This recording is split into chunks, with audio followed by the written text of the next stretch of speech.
সবেত জেলায় নতুন জেলা শাসক হিসেবে কার্যভার গ্রহণ করেছেন আইএএস আয়েশা রানী। যোগদান করে তিনি বন্যা কবলিত জামালপুরে বন্যা পূর্ববর্তী পরিস্থিতি খতিয়ে দেখতে হাজির হন। আজ তিনি প্রথমে যান জারোগ্রাম অঞ্চলের সাজামানতলায়।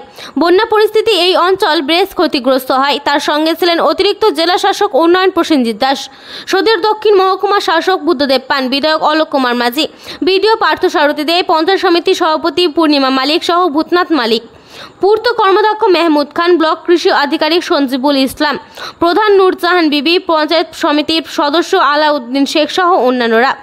আজ তিনি সেখানে গিয়ে ক্ষতিগ্রস্ত মানুষদের সাথে কথা বলেন, তাদের সুবিধা অসুবিধা জানেন।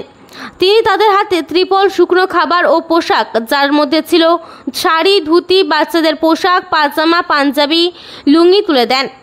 জেলা শাসক বলেন, তিনি যোগদান করার পর থেকেই জেলার সবচেয়ে ক্ষতিগ্রস্ত ব্লক জামালপুরের বর্তমান পরিস্থিতি নিজে এসে খতিয়ে দেখলেন।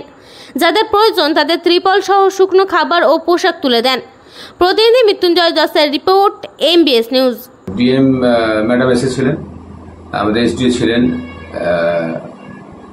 আরও আধিকারিক জেলার এসেছিলেন এবং এখানে বিডিও সাহেব ছিলেন, এমএলএ ছিল, আমাদের বিধায়ক এবং পঞ্চায়েত সমিতির সভাপতি, সকলেই আমরা জারোগ্রাম অঞ্চলের সাজামানতলা আমরা গিয়েছিলাম।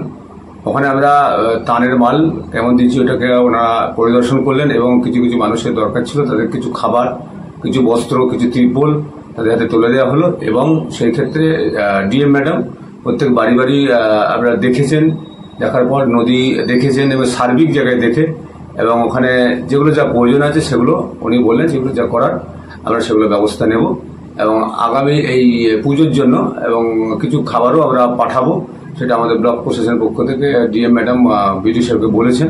সেগুলো আমার যথেষ্ট আমাদের যেমন দলীয়ভাবে যেমন আমরা করেছি, মাননীয় মুখ্যমন্ত্রী মমতা বন্দ্যোপাধ্যায় উনি আমাদের মামাটি মানুষের সরকারের পক্ষ থেকে যথেষ্ট হেল্প করেছে এবং আমরা দলীয়ভাবে সে হেল্প করেছি। ব্লক প্রশাসন থেকে শুরু করে সকলে মিলে আর পাশে আছি তো। এবং আমাদের যে ম্যাডাম এসেছিলেন উনি দেখেছেন, দেখে রায়না বেরিয়ে গেছেন।